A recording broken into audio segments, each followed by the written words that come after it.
Agora começou a gravação, pode começar, professor Marcelo. Ok, muito bom dia a todos e a todas. Meu nome é Marcelo Nolasco, sou professor da Universidade de São Paulo, no campus conhecido como USP Leste, onde fica a Escola de Artes, Ciências e Humanidades. Eu sou professor do programa de pós-graduação em sustentabilidade e dentro da área de ciência e tecnologia ambiental, e sou o orientador, por acaso, da Mariana Crispim, que é quem hoje apresenta. É uma satisfação enorme estar aqui nesse momento em que a Mariana traz a vocês uma prévia do que é a tese de doutorado dela, realizada na Universidade de São Paulo, no nosso programa de sustentabilidade, e também na Universidade de Lund, na Suécia, né? Lá no norte, um local gelado, onde a Mariana passou ali um ano fazendo parte da sua pesquisa, né? Junto ao professor Niklas Scholz. Então, para mim, no dia de hoje, eu vou tomar aqui alguns minutos iniciais, inicialmente agradecendo a vocês, todos que aqui estão, né, meus alunos que estão dando suporte, o João e a Mariana Galardo, à apresentação da Mariana Crispim, não é? A quem agradeço também.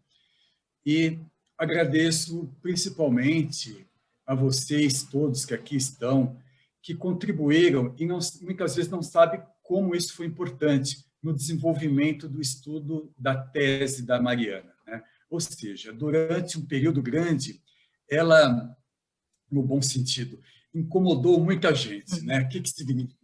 Ligou para vocês, passou e-mail, perguntava por que as informações que ela havia pedido, o questionário não havia chegado ainda, marcou entrevista, enfim, né?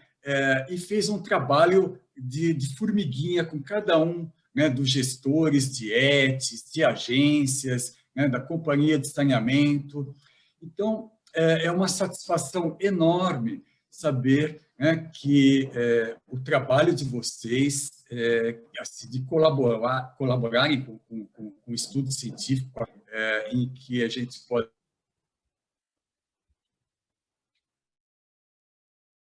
convidados, todos já estão convidados a participar, né, Mariana? Eu acho que você poderia depois falar um pouco como vai ser e verificar como disponibilizar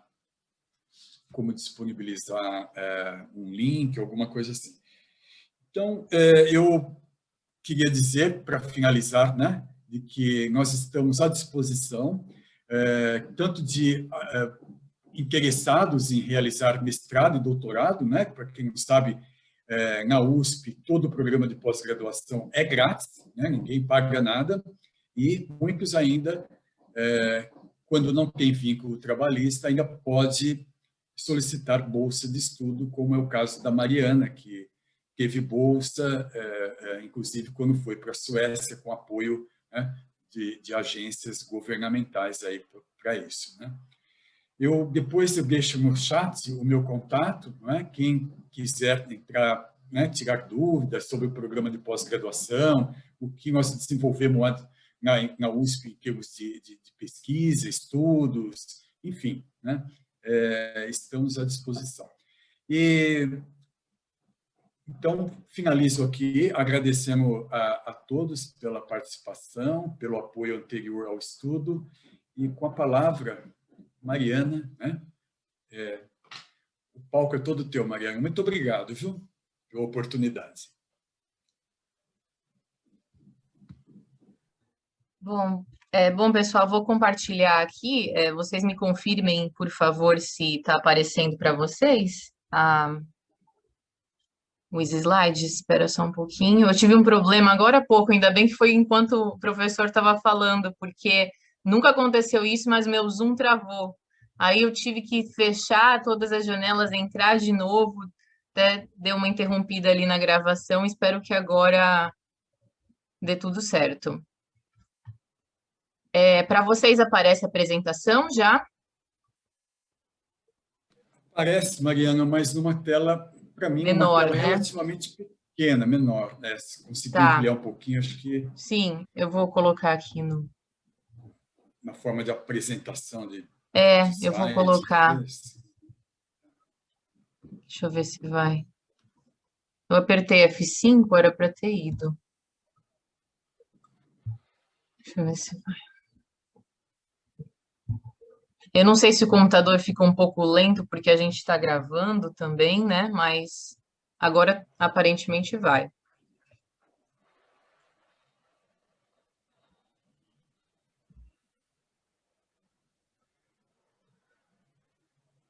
Olha, a forma como aparece para mim, Mariana, Hum, é a sua tela de PowerPoint dentro de uma janela do Windows, né? E os slidezinhos na lateral. para mim tá parecendo que está carregando aqui. Eu coloquei para exibir tela cheia. Aparece para vocês? Talvez demore um Agora, pouquinho. Agora agora sim. aparece. Ah, legal. E aí também tem, gente, aqui, eu não sei como que tá o layout para a tela de vocês. Vocês conseguem mexer ali no canto onde tem as fotos, né, a câmera, né, dos participantes. Vocês conseguem minimizar, se preferir, para conseguir ver os slides melhor. Ou então tem outras formas ali de galeria. Eu acho que do lado do símbolo do menos ali em cima, né? Vocês conseguem ajustar ali o que vocês preferirem. Eu, por exemplo, vou minimizar, porque para mim fica melhor. Mas aí vocês, né, decidam. Conseguem me ouvir bem, né?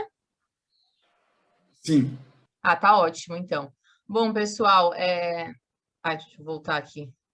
Meu nome é Mariana, né? Como o professor já me apresentou, eu perdi um pouco aí da fala inicial, né? Mas eu sou doutoranda no convênio de dupla titulação, então em 2 programas de pós-graduação, um aqui na USP, em sustentabilidade, e outro na divisão de engenharia de recursos hídricos na Universidade de Lund, na Suécia.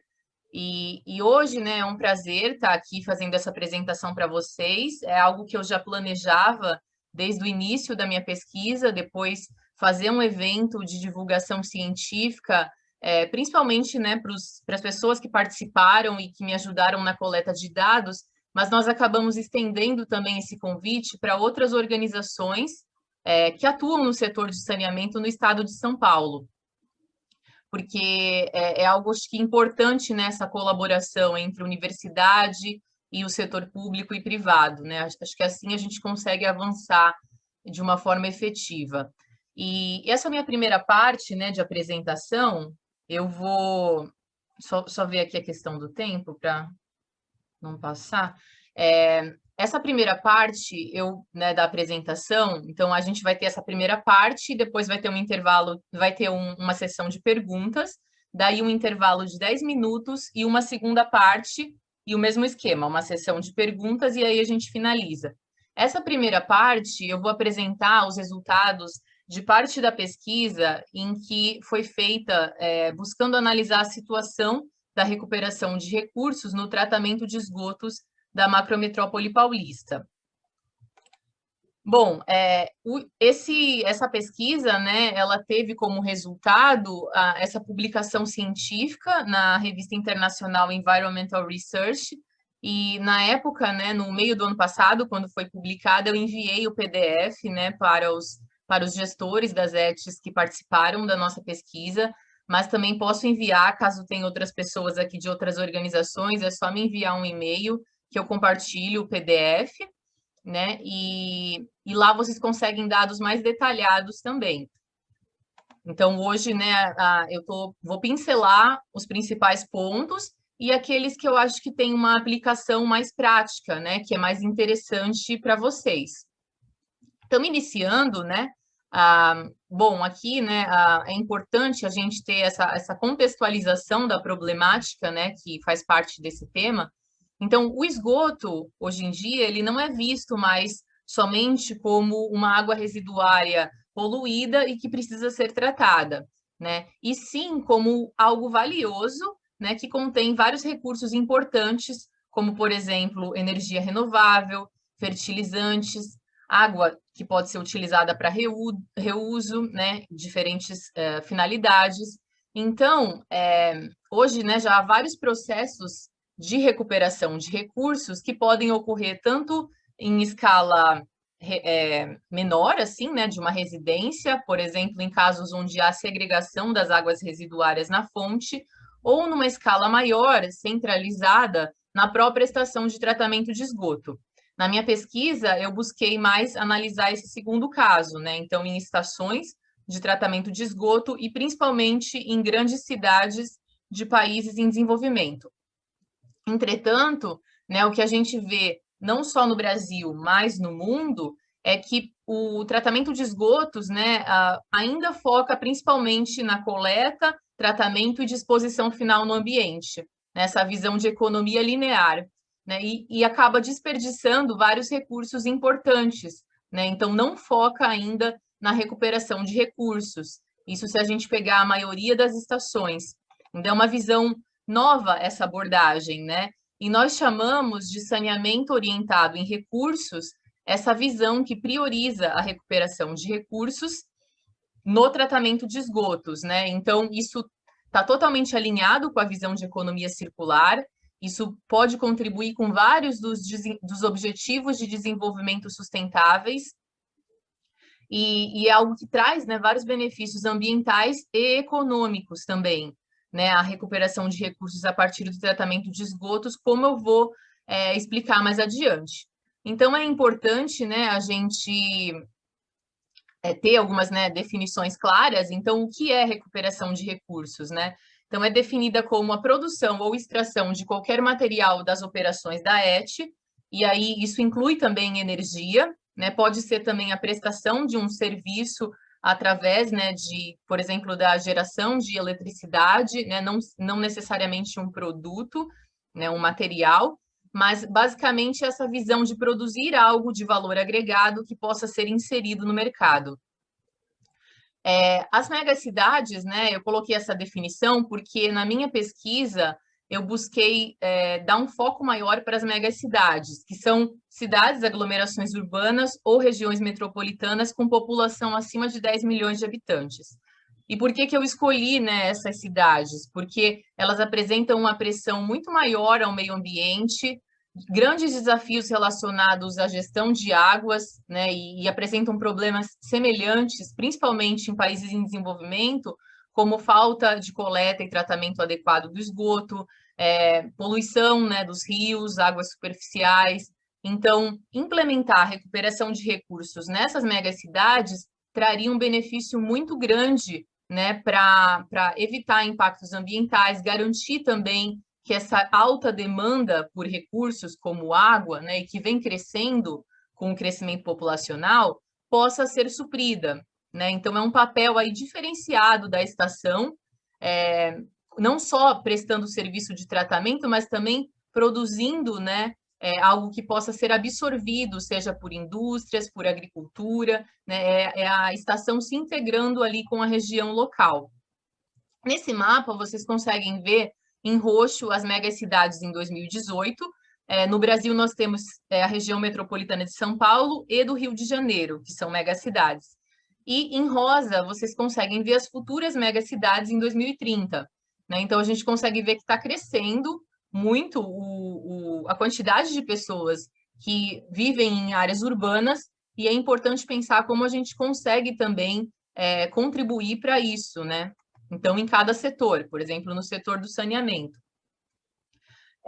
Aqui, né, é importante colocar os recursos presentes, né, no esgoto municipal, né, para que vocês possam ter uma ideia, né, talvez alguns de vocês já tenham conhecimento, né, mas tem muitas possibilidades, aqui eu estou citando somente alguns, né, recursos que podem ser recuperados, que são presentes no esgoto. Por exemplo, nutrientes, né, nitrogênio, fósforo, potássio, que podem ser recuperados na forma de fertilizantes, biomassa para alimentação animal, podem ser utilizados para suplementos alimentares, biossólidos para uso, né, para melhorar as propriedades do solo. bioenergia, que pode ser através da geração de eletricidade ou produção de biocombustíveis, água de reuso, essas substâncias, né, de interesse industrial, como alginato, que é uma substância utilizada por indústrias e pode ser recuperada a partir do lodo, isso já vem sendo feito em escala real na Holanda, celulose também, e isso é interessante porque substitui, né, as matérias-primas convencionais, então você recupera, né, a partir de algo que seria um resíduo, né, e é muito interessante. Polímeros que servem como base para a produção de bioplástico, cinzas após a incineração do lodo, porque a incineração do lodo é comum, né, em alguns países, né, não aqui no Brasil, mas em alguns países, e você pode depois, com essas cinzas, utilizar para a produção de concreto e cimento. Isso já vem sendo feito na Dinamarca, Suécia. Também é possível recuperar o fósforo, produzir fertilizantes a partir das cinzas do lodo de esgoto. Então, já tem vários processos comercializados para isso, em escala real também, né? Na Europa, principalmente. Areia, né, que é retida no processo preliminar, alguns metais também raros, dificilmente encontrados, né, na crosta terrestre, e que também são de uso, né, em diversos setores industriais. Então, aqui só para mostrar um pouco, né, tem outras substâncias também que estão ainda em fase, alguns desses recursos ainda estão em fase de desenvolvimento de pesquisa, né? Mas só para ilustrar um pouco, né, dar uma ideia do quanto, né, o esgoto tem de recursos possíveis de serem recuperados, né? E aí, né, por que surgiu essa motivação para a minha pesquisa? Ao perceber, né, lendo vários artigos, eu notei que há uma carência de dados científicos detalhados, né, que possa auxiliar no desenvolvimento de políticas públicas sobre esse tema de recuperação de recursos. Então, tem muito pouco estudos aqui no Brasil que analise a situação de recuperação de recursos, o desempenho das estações, quais são as vazões tratadas, qual o potencial, né, mapear qual o potencial de implementação dessas ações em diferentes regiões. Então, a falta de dados dificulta, né, o avanço, a implementação de ações relacionadas à recuperação de recursos. E aí, com base nisso, né, principalmente para São Paulo, por exemplo, eu não achei nenhum estudo, né, no meu levantamento bibliográfico que analisasse isso de uma forma integrada, que apontasse possibilidades de recuperação, mesmo sobre as tecnologias de recuperação de recursos.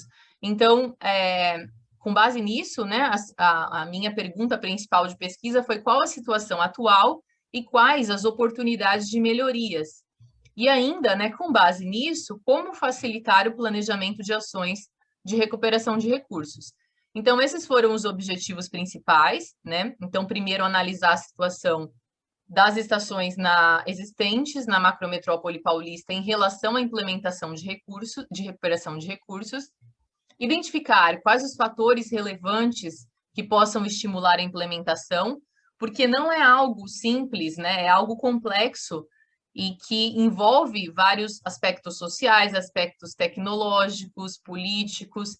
Então, isso também é algo que é importante, né, verificar como que esses fatores influenciam esse processo. Além disso, sugerir áreas prioritárias, né, para melhoria. Então, quais áreas, né, quais regiões metropolitanas ou municípios teriam maior potencial para explorar o reuso de água ou a recuperação de nutrientes, né? Então, fazer, né, essa identificação e recomendações, né, para a região e propor uma ferramenta que nós chamamos de framework, que facilita o planejamento e a implementação da recuperação de recursos em ETs, né? Então, a ideia é que essa ferramenta possa ser utilizada pelos gestores ou tomadores de decisão para que eles possam planejar e colocar em prática, né, essas ações na sua estação. Bom, aqui passando, né, para os métodos, a região, vocês já devem ter ouvido falar, né, da região da macrometrópole paulista. Ela está destacada em colorido nesse mapa ao lado, e ela reúne, né, cerca de 8 regiões metropolitanas ou aglomerações urbanas e mais de 33 milhões de pessoas. É a principal área urbana do Hemisfério Sul. E, como nós sabemos, né, principalmente quem vive na região metropolitana de São Paulo, enfrenta uma série de desafios, né, problemas de escassez de água, né, devido à alta população, né, a uma alta demanda, e também comprometimento dos mananciais, né, que são utilizados para abastecimento, problemas relacionados também à falta de coleta e tratamento de esgotos, né? Então, esse foi um dos motivos da gente ter utilizado, né, escolhido essa área de estudo, como a macrometrópole paulista. Também os dados, né? Então, para poder fazer essa pesquisa, os dados eles foram coletados a partir de um questionário que foi enviado, né? Alguns de vocês provavelmente são as pessoas que responderam, né, os questionários, os meus questionários de pesquisa, e nesse questionário tinha questões preliminares e questões mais específicas de que tipo, né, de ação de recuperação de recurso a ET desenvolvia, ou, né, dados mais específicos do tratamento em si. Então, foi muito importante essa etapa para conhecer melhor e para poder responder, né, a pergunta, né, de como está a situação atual. E esse questionário foi enviado para os gestores, né, e as organizações, empresas de saneamento de 174 municípios, que é o total de municípios da região da macrometrópole paulista, e nós obtivemos um retorno bom, considerável, né, e cerca de 143, cerca não, desculpa, 143 foi o total, né, de estações de tratamento que responderam o nosso questionário, em 75 municípios, distribuídos por todas as regiões metropolitanas. E fazendo essa estimativa do total de ET, né, isso corresponde a aproximadamente 53% do total. É interessante, né, observar que, apesar, né, de ser somente 53% do total, as estações com maior vazão de tratamento fazem parte da amostra e se localizam na região metropolitana de São Paulo. Passando agora para os resultados, né? Então, aqui, somente 26%, né, das estações realiza alguma ação de recuperação de recursos, ou seja, a gente percebe que é muito pouco ainda perto do potencial. Isso já era esperado, né, porque é uma visão nova também. E dentre as estações que realizam algum tipo de recuperação, a ação mais predominante foi o reuso para fins internos, reuso de água. As estações de maior porte e em áreas urbanas, né, em municípios urbanos, foram as que apresentaram maior quantidade, né, de ações de recuperação de recursos. E também uma questão que eu gostaria de destacar aqui é o lodo, né, a destinação do lodo, exceto em 3 estações que encaminham para aproveitamento agrícola depois da compostagem, todas as outras encaminham para aterros sanitários. Né? Então, isso é algo que precisa ser pensado, né, em formas de aproveitamento para o lodo também, porque a quantidade é muito grande e isso tem um impacto também, né, a disposição em aterros sanitários, como nós sabemos. Outro ponto é que ainda falta uma conscientização dos gestores das estações sobre, né, a visão de recuperação de recursos. Tinha uma pergunta que era se haveria, né, se tinha um interesse em implantar alguma ação de recuperação de recursos e somente 17% respondeu, né, que tinha interesse. E alguns, né, detalharam, né, que tipo de iniciativas de recuperação de recursos. Então, alguns responderam interesse em recuperação do biogás, expansão da produção de água de reuso e reaproveitamento do lodo. Aqui vocês conseguem ver nesse gráfico, né, a quantidade de estações que com cada tipo de ação, né? Então, o reuso de água para fins internos foi a predominante. O que eu gostaria de destacar aqui é que nenhuma estação realizava recuperação de energia, e isso, né, apesar de 20% das estações produzir, né, biogás através de processos anaeróbios, esse biogás não era reaproveitado. Então, também é algo que pode ser explorado, né, futuramente. Nesse mapa, vocês conseguem ver a distribuição das estações, cada pontinho, cada símbolo aqui é uma estação, e vocês conseguem ver, né, que a maioria, que é essa bolinha vazada, não apresenta nenhum tipo de recuperação de recursos. O triângulo são as que apresentam reuso de água interno, tem algumas que apresentam mais de mais de um tipo de recuperação, né? Tipo essas aqui em estrelinha, né? Essa estação que realiza o reuso interno e o lodo, e o aproveitamento do lodo pela compostagem. Então, a gente consegue ver que ainda, né, há muito para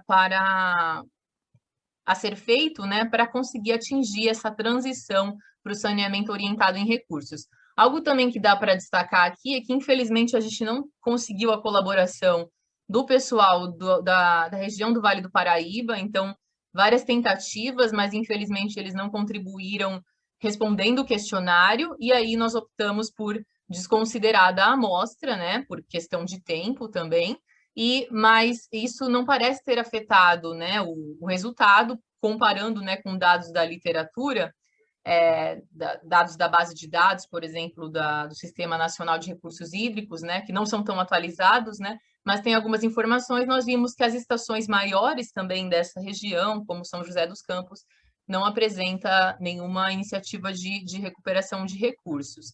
E nós conseguimos o apoio, né, da unidade da Sabesp do Litoral Norte. Então, aqui tem 4 estações, as estações de maior porte, que responderam o nosso questionário, né? Mas só para dar esse detalhe, porque é algo que chama atenção quando eu mostro esse mapa. Bom, em relação aos usos, né, do reuso interno, principalmente para fins operacionais da estação, irrigação de áreas verdes, limpeza, né, e aqui o volume total das estações que possuem o reuso interno, e o reuso externo, né, principalmente para fins industriais. Então, indústria têxtil ou construtoras, também empresas de construção civil, e usos urbanos também pela prefeitura, que em alguns casos compra água de reuso das ETs. Então, aqui o volume total, vocês vejam que é bastante significativo, mas isso ainda é muito pouco, né? Se a gente for considerar as estações que realizam reuso externo de água. São 6 ou 7, se eu não me engano, do total, né? De 143 estações. Bom, aqui nessa tabela vocês conseguem ver, a gente classificou as estações com base na capacidade de tratamento, né? Em pequena, médio e grande porte. E vocês conseguem ver que, principalmente na de grande porte, a proporção de estações com recuperação de recursos é maior do que em estações de pequeno porte. E isso está de acordo com o que a gente observa, né, em outros países também que fizeram esse tipo de análise, porque as estações maiores têm maior capacidade de investimento, né, mais recursos para adotar, né, esses projetos, avanços tecnológicos, em muitos casos, e também em maior equipe técnica ali, né, mais funcionários que podem desenvolver esse tipo de ações. Porém, a gente tem que considerar que, se for pegar, né, toda a região, a quantidade de estações menores é muito maior, né? Então, é importante pensar como expandir também a recuperação de recursos para as ETs de pequeno e médio porte. Apesar de ser mais fácil, né, inicialmente, e também do ponto de vista econômico, iniciar pelas ETs de grande porte. Passando agora para essa parte, né, fatores que influenciam a implementação. Então, alguns gestores, né, relataram essa questão aqui, né, de baixa quantidade e qualidade do biogás,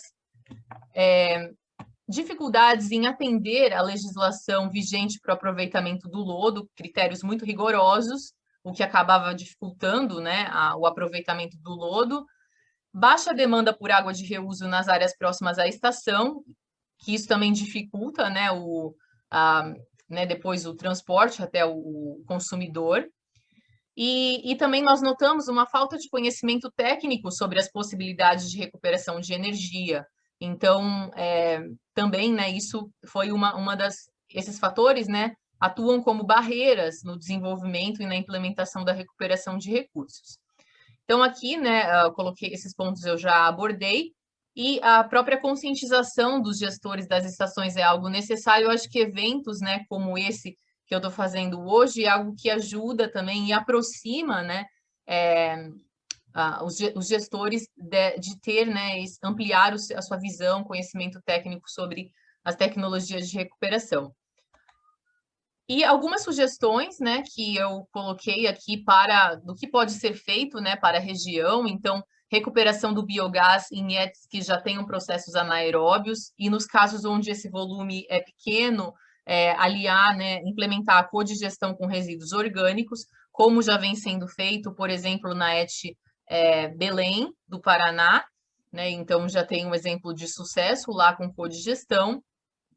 Cultivo de microalgas em escala piloto em ETs com processos de lagoas, que é um processo bastante comum na região, principalmente para as ETs de pequeno porte, e depois essa biomassa ela pode ter várias aplicações, como para a produção de biocombustíveis, também para ser utilizada para geração de energia, e também como fertilizantes, isso já vem sendo feito em alguns países. ETs com processo Nereda também, que eu lembro que tem alguns municípios que possuem, né, esse processo e tem um potencial grande de exploração, de recuperação de alginato e recuperação do fósforo a partir do lodo granular, e isso já vem sendo adotado em escala real em alguns países, como na Holanda. Expansão da produção de água de reuso, principalmente nos municípios da bacia do Piracicaba, Capivari e Jundiaí, que tem um déficit hídrico, principalmente para usos industriais, recuperação de nutrientes na região metropolitana de Sorocaba, que é a região onde tem maior predominância de atividade agrícola, e estabelecimento de parcerias com o setor privado e academia, né? Nós acreditamos que isso é importante também para esse avanço, né, na recuperação de recursos. Passando para a parte final agora dessa minha primeira parte da apresentação, eu gostaria de apresentar para vocês essa ferramenta, né, que a gente chama de framework, que facilita, né, o planejamento e a tomada de decisão. Então, é algo simples, né? Ela consiste em 11 etapas. Então, essas etapas aqui, nessa figura, vocês conseguem vê-las de forma resumida, né? Eu vou entrar mais em detalhes no slide a seguir, mas vocês conseguem ver que reúne todos aqueles fatores que eu apontei como importantes, né, no processo de implementação da recuperação de recursos, eles estão inseridos nessas etapas. Então, vai incluir desde dados da estação, como dados da região do entorno. E no final, você consegue ter qual a melhor solução, qual a solução mais apropriada, né, qual a solução mais sustentável de recuperação daquele recurso. Né, e qual recurso também recuperar, com base em todas essas etapas anteriores. Então, aqui vocês conseguem ver de forma mais detalhada todas as etapas, e tem subetapas também dentro de cada etapa, e isso, a ideia, né, foi fornecer instruções bastante detalhadas para que possa ser aplicado, por exemplo, em uma estação já existente, mas também pode ser numa estação em fase de projeto. Né? Então, a primeira etapa é a análise das unidades de tratamento, né? Qual a configuração existente naquela ET e quais os projetos futuros de expansão. Né? Então, essa é a primeira etapa e esses dados já estão, né, disponíveis com a própria estação. Segunda etapa é a análise, né, das condições do entorno. Então, quais as características socioeconômicas ali daquela região onde a ET está inserida, daquele município, ou pode ser uma área maior, depende, né, da pessoa que estiver utilizando essa ferramenta, né, o que ela quer inserir. A etapa 3 é uma caracterização, né, então, quantitativa e qualitativa do efluente tratado e dos subprodutos. Então, inclui dados de vazão, né, em diferentes etapas, dados de concentração de parâmetros importantes ao longo do tratamento, e dados também quantitativos, né? Por exemplo, quantidade do lodo, composição do lodo, do biogás também. Então, esses dados já geralmente são monitorados pela estação. Pode ser que, em alguns casos, algumas outras análises sejam necessárias, né, para analisar em mais detalhe, mas a maioria desses dados já é monitorado, né, pela própria estação. Etapa 4, o mapeamento da demanda no entorno por potenciais recursos. Então, essa etapa visa identificar tanto a demanda externa, né, por indústrias, por exemplo, como em diferentes setores, demanda por água na agricultura, demanda por fertilizantes, por exemplo, e a demanda interna da própria estação, que pode absorver por exemplo, a água de reuso, né, para suas atividades. Então, aqui, né, é importante identificar para pensar, será que faz sentido ali na minha região, no meu município, eu recuperar fósforo? Tem alguma atividade agrícola? Tem um mercado, né, consumidor que pode absorver esse produto? Aqui, no caso, eu foquei mais em nutrientes, água de reuso e energia, que são recursos onde já tem tecnologias disponíveis em escala real, né, sendo aplicadas. Mas poderia ser algum daqueles outros recursos que eu mencionei para vocês no início, como celulose, né, outros recursos, mas que ainda estão em uma fase de desenvolvimento, aprimoramento, né, da tecnologia. Então, ainda acaba dificultando um pouquinho pensar, né, em adotar essas alternativas. A etapa 5 é muito importante porque a análise das legislações, né, e dos planos regionais também, então, plano municipal de saneamento, plano diretor, né, o que esses documentos falam da recuperação de recursos? Há iniciativas como posso dizer, incentivos, né, há incentivos para essas ações, quais são os requisitos necessários, né, então, para a recuperação de lodo na agricultura, quais são as normas vigentes, né, em diferentes escalas, estadual, nacional, né, se for aplicável. Então, isso tudo é muito importante para a questão de conformidade, né, do que você está propondo. A etapa 6, identificação das partes interessadas, envolve diferentes setores, né? Então, aqui a gente dividiu por grupos com base na função que eles vão desempenhar nesse processo. Então, esse grupo B é para o auxílio na questão mais técnica, da tecnologia, e pode incluir universidades ou empresas de consultoria, por exemplo. O grupo C, né, por exemplo, são os consumidores finais ou usuários. Então, integrá-los também nesse planejamento. Qual a necessidade, que tipo de produto, qual a demanda, né, que eles buscam. Uma último grupo aqui é o grupo para assistência política e legal. Então, agências ambientais, né, como a própria CETESB, organizações do governo, secretarias de meio ambiente que possam estar também dando esse suporte, né, para o gestor da estação sobre quais as normas, como atender, né, esses requisitos. E com base, né, nessa identificação, não é somente identificar quem são essas pessoas, essas organizações, mas sim que ter encontros regulares para colaboração, então que eles possam se reunir e, com base nisso, né, definir qual recurso a ser recuperado, para qual propósito, e também, a partir disso, identificar quais são as opções possíveis, né, e diferentes cenários. Então, que tecnologia vai ser necessária para recuperar água de reuso para determinada finalidade, e aí você comparar, que é essa etapa 9, que é muito importante, cada rota, né, cada cenário de recuperação, de acordo com indicadores de sustentabilidade. Então, aqui a gente consegue ver, né, eu vou entrar mais em detalhe nisso na segunda parte, mas tem indicadores técnicos, econômicos, ambientais, sociais e políticos e institucionais. Então, aqui vocês conseguem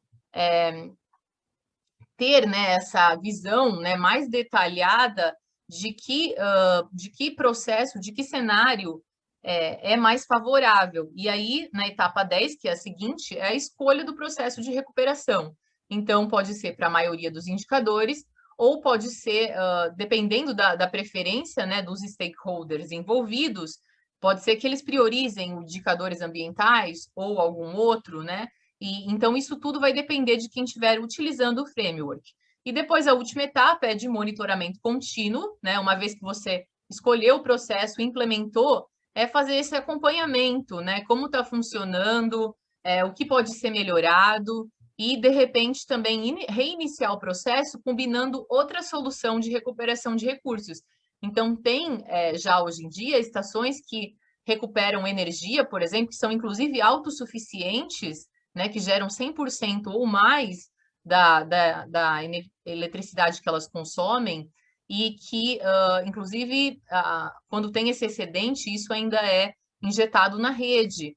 E além disso, também recuperam água de reuso. Então, é uma visão de cada vez combinar estratégias de recuperação para que a estação fique cada vez mais sustentável, né, e eficiente dentro dessa visão de economia circular. Aqui são alguns benefícios que a gente espera da aplicação dessa ferramenta, né, do framework. Então, simplificar decisões complexas, né, porque vocês viram que são etapas simples. Claro que os dados, né, a qualidade dos dados a serem coletados em cada etapa, isso pode ter alguma dificuldade, mas a gente acredita que com a colaboração, né, dos stakeholders, isso seja algo que não é um problema, né, que facilite, né, essa colaboração. E a redução de impactos ambientais, como melhoria do efluente, da qualidade do efluente, redução do consumo de energia, redução da geração de resíduos, né, por exemplo, através da recuperação do lodo, redução de custos operacionais e geração de receitas, né, então tem essa vantagem, né, esse aspecto econômico. E aqui, né, as considerações finais, então, apesar de né, a gente ter observado poucas iniciativas na área de estudo, a gente acredita que esse conhecimento gerado, né, aqui através desse estudo pode permitir, né, que isso possa ser colocado em prática, né, e o próprio framework possa ser aplicado para uma abordagem mais efetiva, para uma abordagem mais integrada e para auxiliar também a aumentar a eficiência energética e sustentabilidade das estações da região. E aqui alguns exemplos, né, do que pode ser feito a partir dos nossos resultados. Então, criação de projetos de recuperação de energia, ações de educação ambiental para conscientizar e engajar os stakeholders locais, né, para motivá-los a fazerem parte desse processo. E esses resultados, né, a gente acredita que pode ser utilizado, né, pelo poder público, por pessoas de diferentes setores, né. Acho que é interessante esse evento de hoje, porque para disseminar, né, esse conhecimento e motivar também para que vocês possam também colocar isso em prática, ou se tiver, né, quiser mais detalhamento também, entrar em contato com a gente, que a gente também pode auxiliar nisso, né, dar mais detalhes. E aqui tem o link, né, para o artigo, para quem quiser depois acessar, mas eu posso enviar também o PDF. O artigo ele está todo em inglês, né? A apresentação de hoje eu coloquei em português, destaquei alguns aspectos, né, mais relevantes. E acho que dessa primeira parte, né, era isso que eu queria colocar para vocês, e aí ficou à disposição agora para a gente começar, né, a discussão. Pode fazer comentários também, né, não necessariamente pergunta. Fiquem à vontade para interagir, que eu acho que isso torna, né, o evento muito mais rico do que somente eu ficar falando, né? E quem quiser também fazer sua pergunta de forma oral, acho que pode também, né? É só colocar essa opção aí do levantar a mão para a gente conseguir organizar.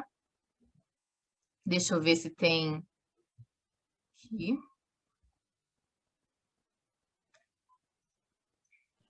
Eu vi que teve algumas mensagens enquanto estava no professor Marcelo. A Cristiane, eu posso compartilhar depois a apresentação com vocês por e-mail, sim. A gente falou no início também, não sei se alguém perdeu, mas eu posso também. A gente está fazendo a gravação, eu divulgo depois o link, tá? Para o nosso canal do YouTube, onde a gente vai colocar o vídeo. Por enquanto, acho que, não sei, não localizei aqui. Podem fazer, não precisem ficar tímidos, nada, gente. Podem fazer, a gente tem agora bastante tempo para as perguntas. Até os colegas também de grupo, não sei se tiverem, né, Mariana, João, quiserem fazer alguma pergunta, fiquem à vontade. Professor Marcelo, não sei se quiser iniciar aí. Mas acho que é mais Obrigado, Mariana. interessante também o pessoal, né, das organizações aí que já atuam no setor, né, que não sei se já tiveram contato com esse tema, mas que estão, de repente, vendo essa apresentação, né, pela primeira vez e que tenham alguma dúvida, fiquem à vontade. Eu vou fazer um breve comentário, então, tá bom, Mariana? enquanto o pessoal vai elaborando aí as perguntas e tal. Queria parabenizar, eu achei que a apresentação foi muito boa, muito clara, não é? Mostra uma boa parte do trabalho que você desenvolveu. E uma questão, né, que eu acho que eu colocaria muito mais para, talvez, para pensar, né? A gente entende como o estudo tendo sido a partir, né, do que existe e do potencial. Eu acho que isso é muito bacana, aproveitar o potencial do que já está instalado, né? Mas a gente verifica que no país ainda a universalização, né, do saneamento, né, principalmente com a questão da coleta e tratamento de esgoto, ainda deixa muito a desejar, né? Quer dizer, a cobertura. Então, seria bacana, seria importante, né, que as agências reguladoras, as políticas públicas, as companhias de saneamento consigam, desde o início do planejamento do projeto, né, para que um dia essa cobertura amplie, já conceber projetos de estações em que essas questões façam parte, né, do projeto, né? Quer dizer, de que forma se pode fazer aumentar essa questão da circularidade, né, dos materiais, da energia e tal, não é? Então, por quê? Apesar de talvez o investimento capital se torne maior, mas a estação deixa de ser apenas um recebimento de esgoto para melhoria da qualidade para devolver ao rio. Ou seja, ela passaria a ser quase que uma biorefinaria, uma biofábrica, vamos dizer assim, em que a matéria-prima é o esgoto e vários produtos saem com valor de mercado, né? Então, se essa mentalidade, se essa ideia, de fato, de uma estação do futuro se tornar realidade, a gente vai verificar que o olhar, né, sobre essa questão deve mudar, né, ao enxergar muito mais como oportunidades do que como custos envolvidos. Então, esse é um ponto que eu acho que é bacana. Eu acho que a universidade, nesse aspecto, na pesquisa, né, em parceria com o setor privado, público, enfim, o setor de saneamento básico, pode avançar muito ainda. Tem muita coisa para se conhecer, né, e avançar. E outro ponto que eu acho que é importante é pensar que nem sempre as estações de tratamento, quer dizer, nem sempre a rede de esgoto estará presente, né, em áreas informais, em áreas distantes.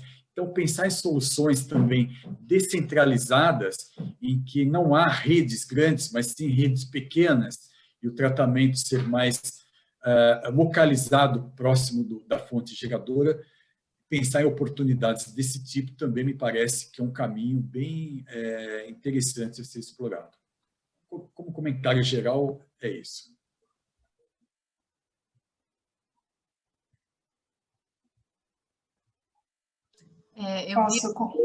Claro, pode falar. Eu parabenizo também o trabalho, achei muito interessante.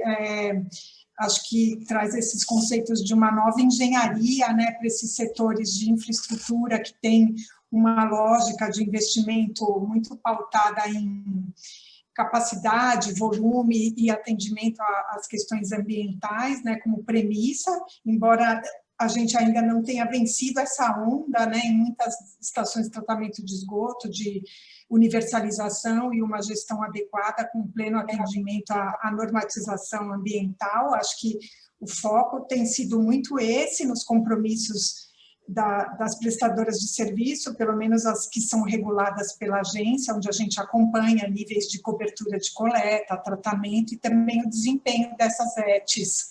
E a gente vê realmente que nos planos municipais, que é uma atribuição dos municípios, quanto nos contratos firmados entre o município e a prestadora de serviço, nem sempre essa visão integrada de uma solução de tratamento que traga essa visão de uma sustentabilidade, uso dos materiais, né, que aí são descartados ou entram na ET para outros fins, né, econômicos e recuperação energética, embora tenha iniciativa, sim, acho que tem se iniciado pilotos e testes, né, em algumas instalações, mas não é uma política ainda, né, já colocada. E para comentar, e como ingrediente a mais, a agência reguladora aprovou um percentual para investimento em pesquisa, desenvolvimento e inovação, principalmente para a Sabesp, na tarifa da Sabesp. Então, a gente recebe a cada ano uma proposta de projetos que possam ser remunerados a partir desse valor. Projetos de pesquisa, desenvolvimento e inovação, e esse conceito de economia circular tem aparecido mais, né? E eu acho que é um movimento, sim, que a gente precisa juntar essas pontas, né? Fazer pontes também entre os diversos atores para viabilizar, né? Tanto como uma premissa de um plano municipal de saneamento, que ele tem esse foco, quanto da prestação de serviço também como um compromisso, porque ainda que a gente não tenha ainda atingido a universalização, mas esta via pode trazer recursos até para concluir essa fase de universalização, de uma boa gestão e adequação às premissas aí ambientais. Então, queria colocar a Arcesp também como um parceiro e interessado também em viabilizar o que for aí da nossa possibilidade. Parabéns pelo trabalho. Muito obrigada, Agnes, pelo comentário, né? Fico contente, porque às vezes a gente faz a pesquisa e fica meio isolado, né, das outras organizações, e isolado em ambas as partes, assim, né? Acaba não tendo essa comunicação. E às vezes tem, como você falou, isso é fundamental, né? Essa interação, né? Então, ter representantes, né, de diferentes setores para que a gente possa colocar em prática. Porque às vezes a gente até viu, tem planos, né? No plano plano municipal de saneamento, até menciona, mas são coisas breves, assim, incentivar o aproveitamento do lodo na agricultura, expandir reuso de água, mas sem um esclarecimento ou metas bem definidas, ou como isso vai ser feito. Então, isso dificulta muito de colocar em prática, né? E às vezes tem soluções já sendo analisadas em diferentes grupos de pesquisa, em escala piloto, né? E que podem ser, por que não, já implementadas nas estações, né?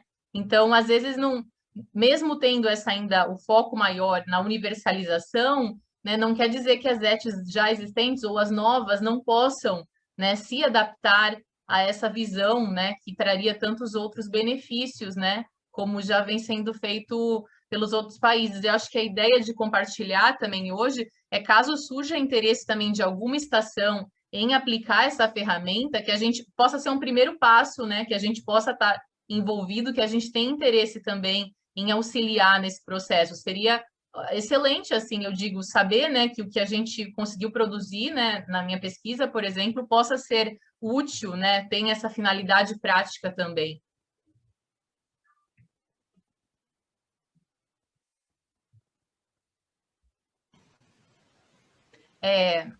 Acho que, não sei se alguém gostaria, né, fica à vontade, gente, para fazer comentários, perguntas.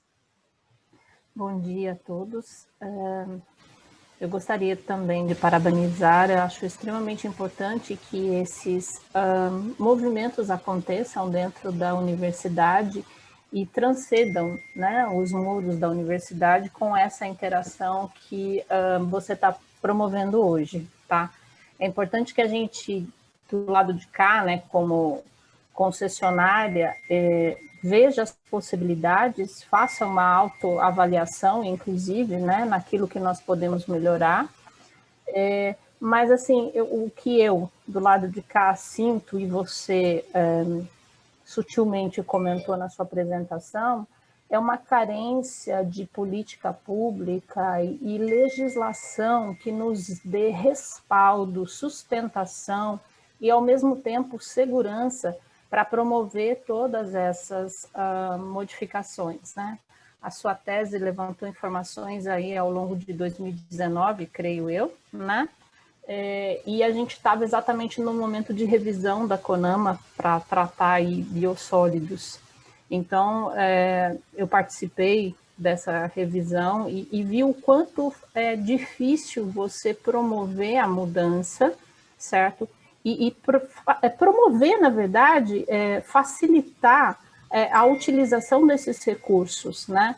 Então, a gente tem uma questão de demanda também, muitas vezes, aceitabilidade desse produto que nós vamos oferecer, né?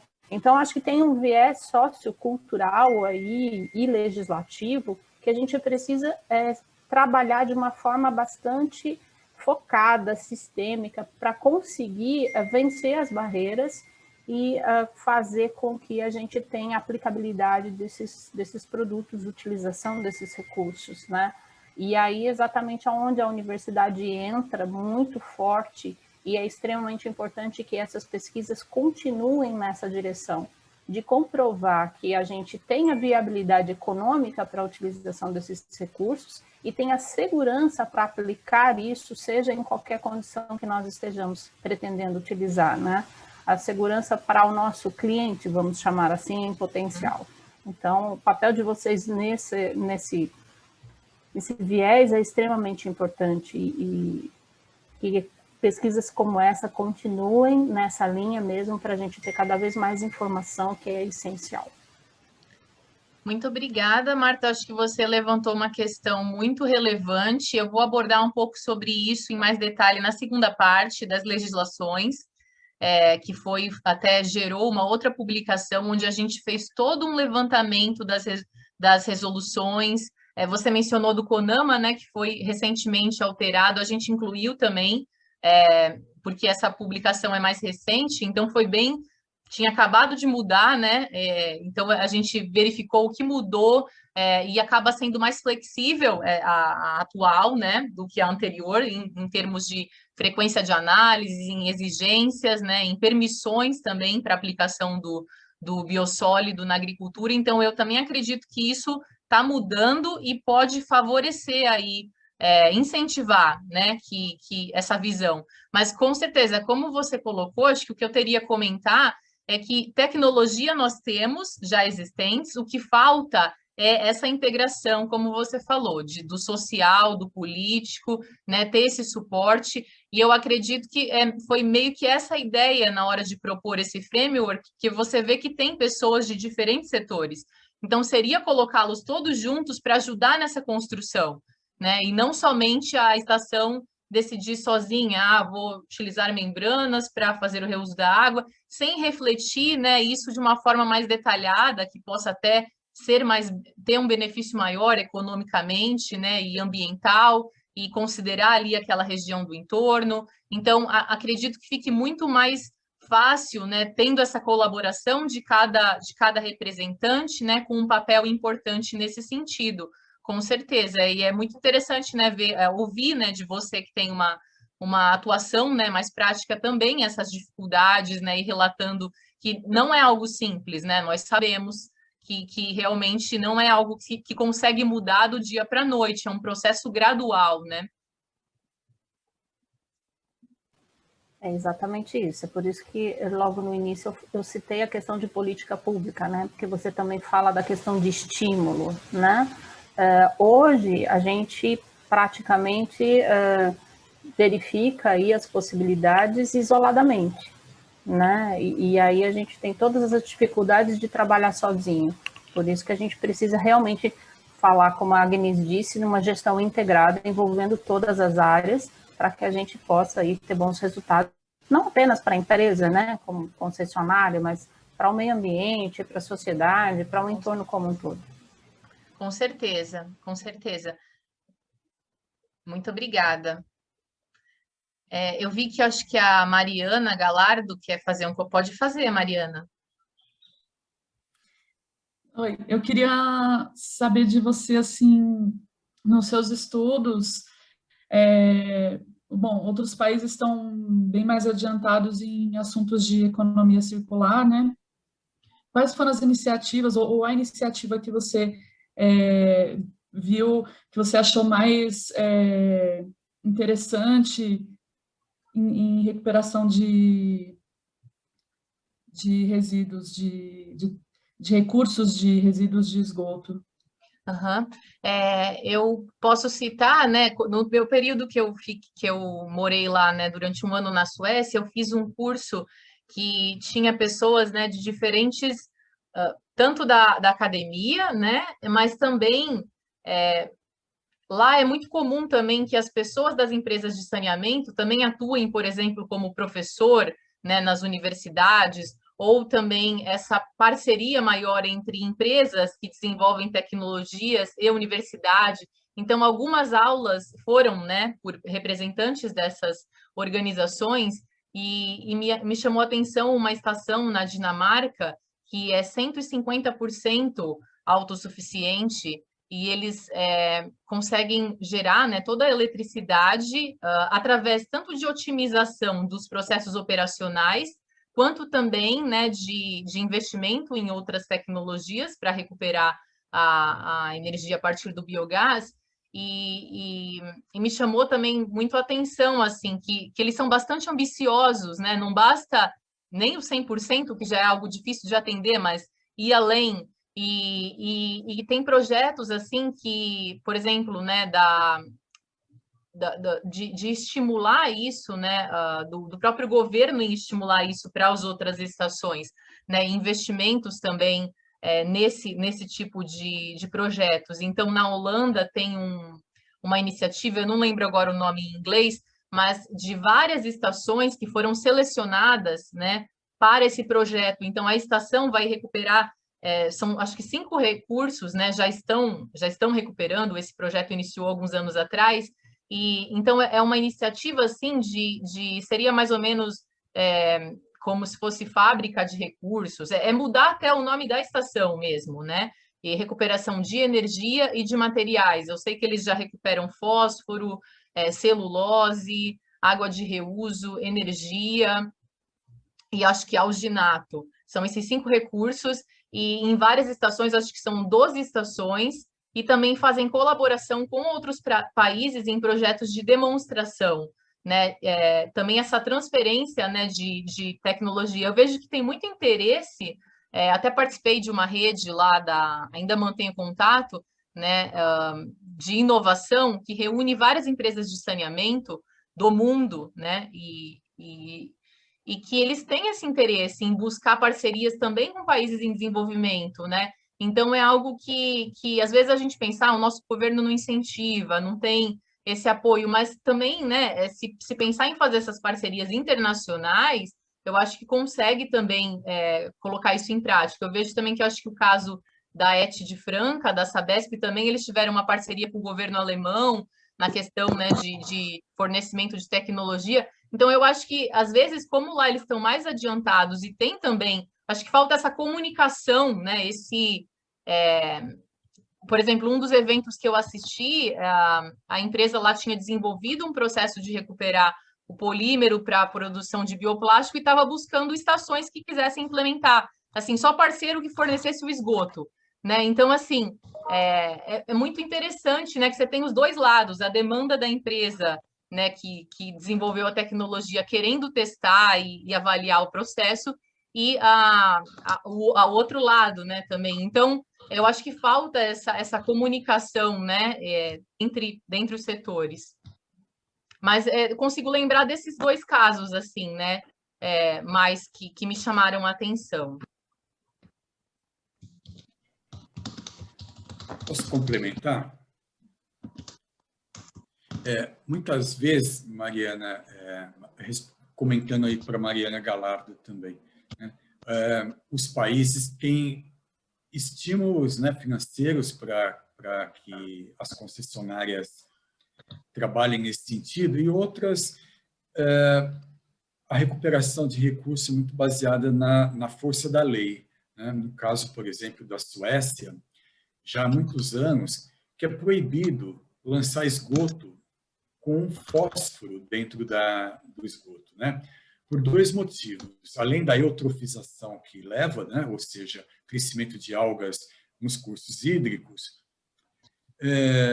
também o fósforo ele é um recurso finito, né? Diferente de muitos outros minerais, o fósforo tem data para terminar, né? Então já tem esse cálculo, baseado no tanto que é utilizado para a produção agrícola, para a produção de fertilizante, já é conhecido uma data, mais ou menos, já é estimada, né? Uma data para que o fósforo no planeta seja exaurido. Bom, e de onde será retirado, então, o fósforo? Não é?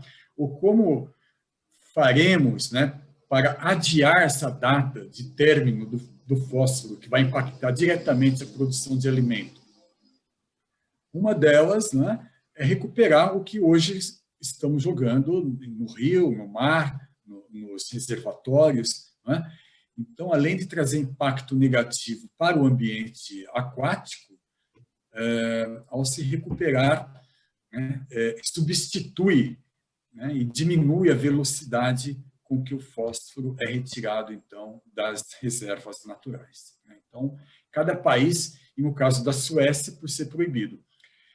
Em outros países, muito mais por oportunidades de negócio em produzir um biofertilizante e por aí vai. Então, acho que aqui no Brasil tem muito a ser feito.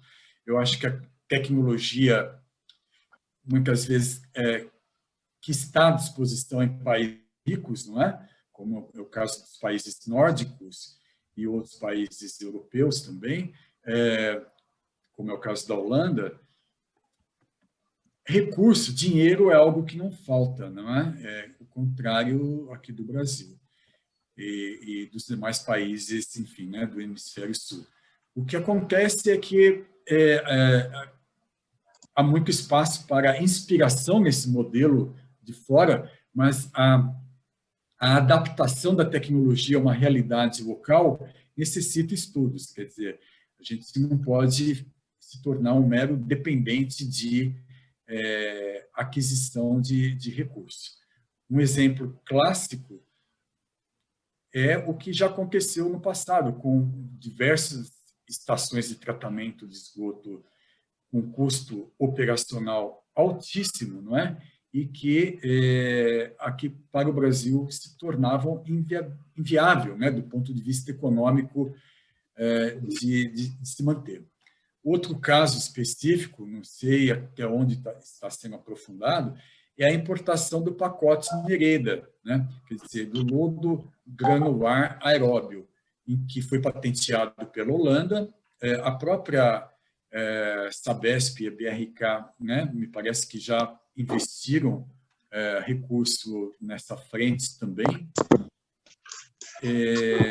Eu não tenho certeza se a Sabesp fez isso. Então, o que a universidade está fazendo hoje é desenvolver estudos sobre o lodo aeróbio granular, que é o processo que foi patenteado com o nome Nereda pela Holanda e que custa muito caro, né? É todo sofisticado. Então, existem vários grupos no Brasil aprofundando também estudos para que haja uma tecnologia com funcionamento muito próximo, não é? Mas de acesso aberto, sem patentes. É isso. Só queria fazer um comentário sobre essa questão do fósforo, né? Você mencionou que alguns países estão mais avançados e, por exemplo, a Suécia, a Suíça, a Áustria e a Alemanha já têm leis que determinam, é obrigatória a recuperação de fósforo a partir do lodo. Então, isso é algo que também acaba que incentiva, né, tanto o desenvolvimento de pesquisas nesse tema, quanto também de empresas, né, e um mercado também para receber, né, esse tipo de produto, né? Então, é algo que, às vezes, essa imposição, né, legal também é importante para ocasionar a mudança, o que não quer dizer que, mesmo não tendo uma legislação, a gente não pode ter, né, esse tipo de iniciativa.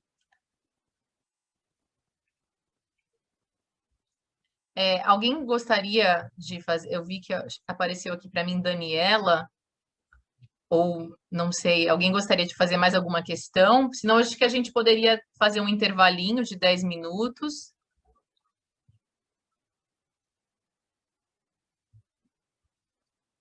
Não? Ah, eu achei que tivesse terminado. Não, Não, mas não, tem a tá bom. segunda parte. Ok, ok. Tá bom. Então, gente, a gente vai dar o intervalinho de 10 minutos e já volta, então, 11h35 por aí, tá bom? Vou colocar aqui no chat.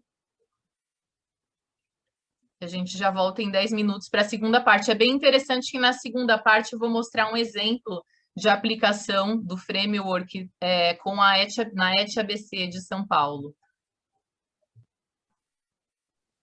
Mariana, o André fez uma pergunta, acho que você pode deixar para responder no próximo bloco, então, né? Isso, tudo bem. Só para eu jogo essa pergunta então para a segunda parte, na parte de perguntas, tá bom? Me Tá, lembra tudo depois bem. qualquer coisa. Tá bom, pode Tá deixar. bom, obrigada.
Bom, pessoal, acho que eu posso passar agora para a segunda parte, né, para a gente não se estender muito no tempo, e aí depois ter a última sessão de perguntas, e aí a gente faz um encerramento.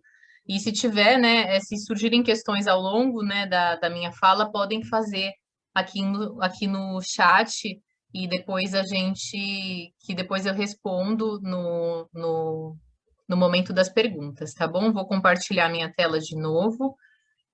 Confirmem se vocês conseguem,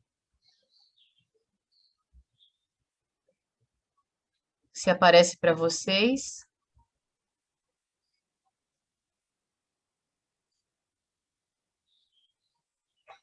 Conseguem me ouvir e ver a tela? Sim, Mariana, eu consigo ler bem. Tá ótimo.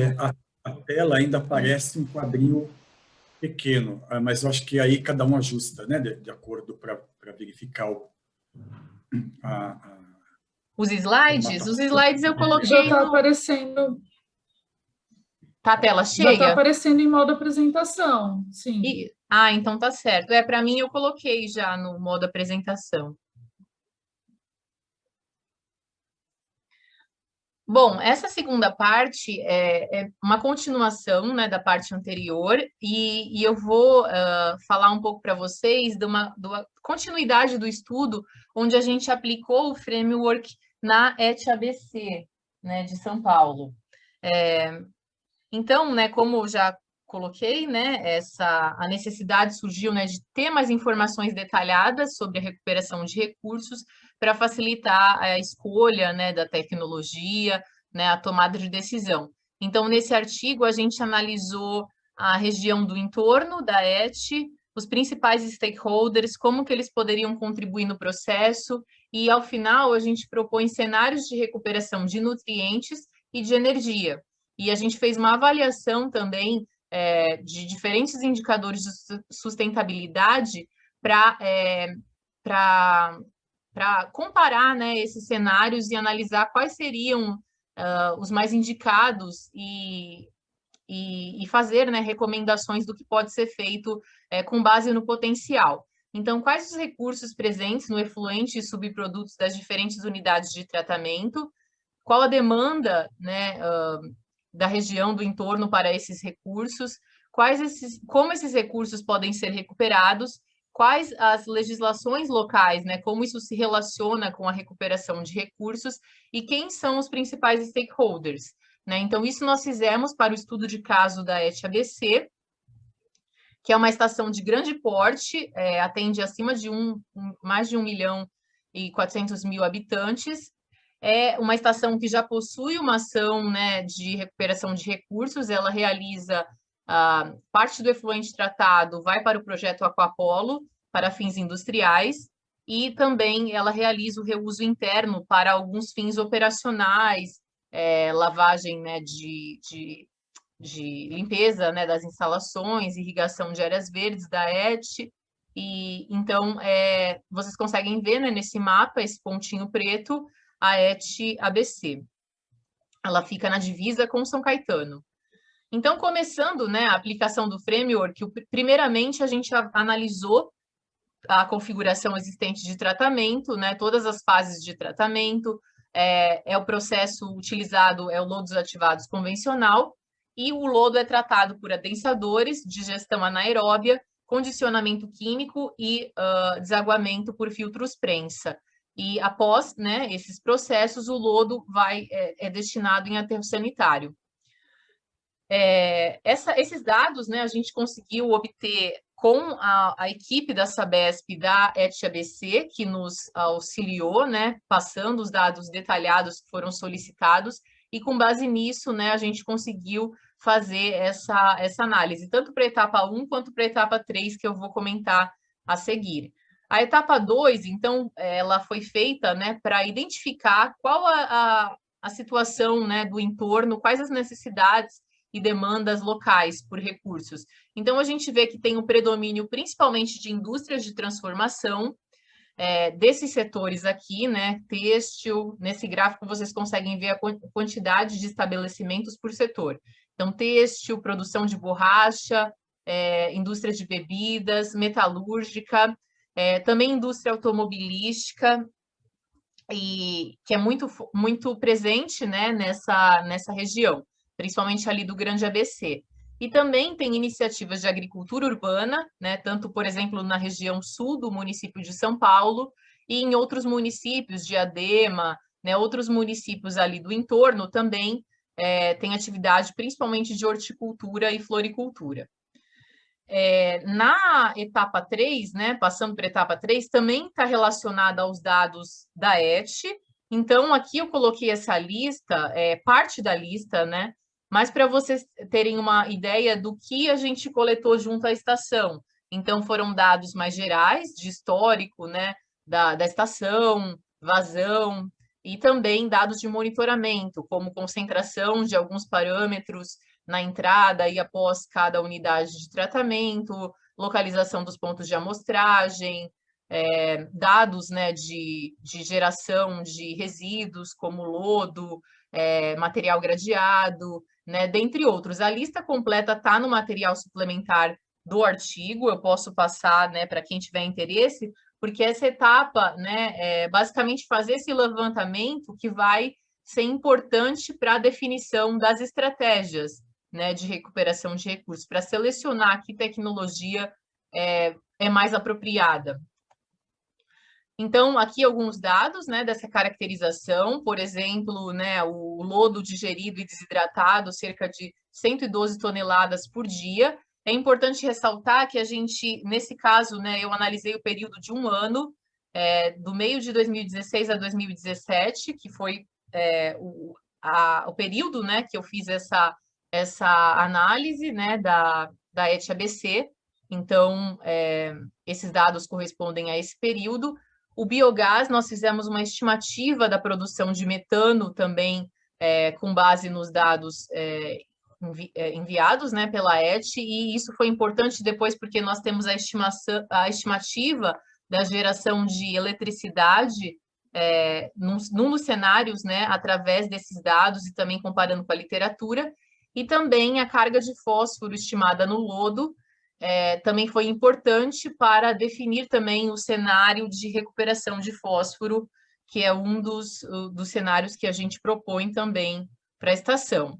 Então, para vocês verem nessa ligação entre os dados de caracterização e as últimas etapas aí que vão ser da definição dos processos. Etapa 4 é a análise da demanda externa e interna.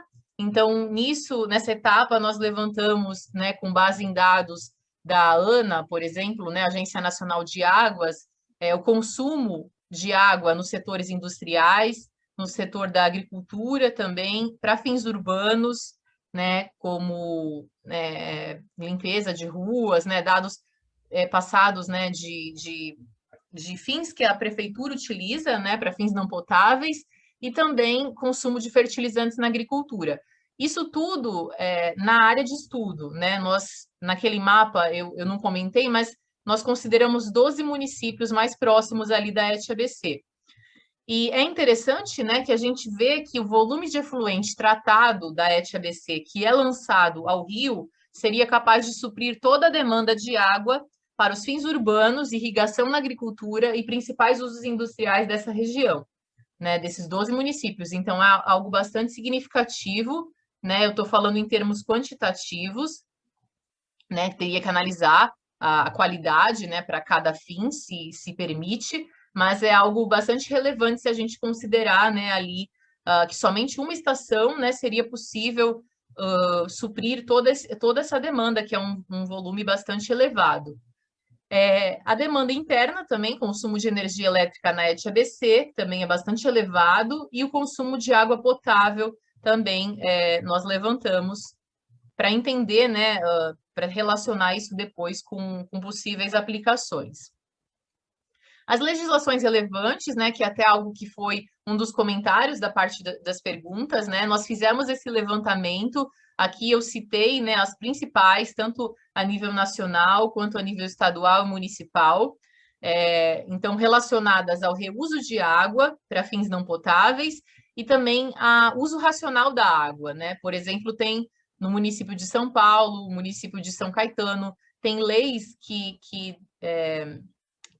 incentivam, né, determinam o uso de água de reuso para fins menos nobres, como lavagem de ruas, irrigação de parques, né? Então, isso também são iniciativas que incentivam o reuso de água ali naquela região. E as principais barreiras, né, para a implementação do reuso de água, nós vemos que não tem nenhum programa federal ou incentivos financeiros, né, para o planejamento e projetos de reuso, e também não tem metas, né, definidas nacional e localmente. Então, isso acaba dificultando, fica muito a critério de cada estação decidir ou não se vai produzir água de reuso. Critérios de aproveitamento urbano também adotados pelo Estado de São Paulo também são percebidos como muito restritivos, alguns deles, né? Isso foi relatado também por alguns dos gestores que participaram da pesquisa, né, anterior. E também, infelizmente, assim, a resolução atual, né, de 2020, sobre água de reuso no estado de São Paulo, não considera irrigação agrícola dentre as finalidades. Então, isso também é uma limitação. Aqui tem as legislações e normas relacionadas à recuperação de energia, né? Então, eu gostaria de destacar aqui os decretos estaduais que estabelecem benefícios econômicos para estações que recuperam biogás ou biometano, através da redução de taxas. O Estado de São Paulo também possui meta de ampliar a participação de energias renováveis no consumo final de energia do Estado, e isso inclui, né, a biomassa, a energia a partir do biogás. Então, é algo que está alinhado, né, a esses planos, né, e também ao Plano Municipal de Saneamento de São Paulo, que prevê, né, essas iniciativas, mas não detalha o como ou o quando, né? Apenas cita. Então, como está sendo feito, a gente não sabe. Legislações do lodo, né? Então, aqui vocês conseguem ver uma parte, né, do lodo já desidratado antes de ser transportado. Então, o lodo, ele tem uma resolução CONAMA, né, essa 498 de 2020, que estabelece todos os critérios e requisitos.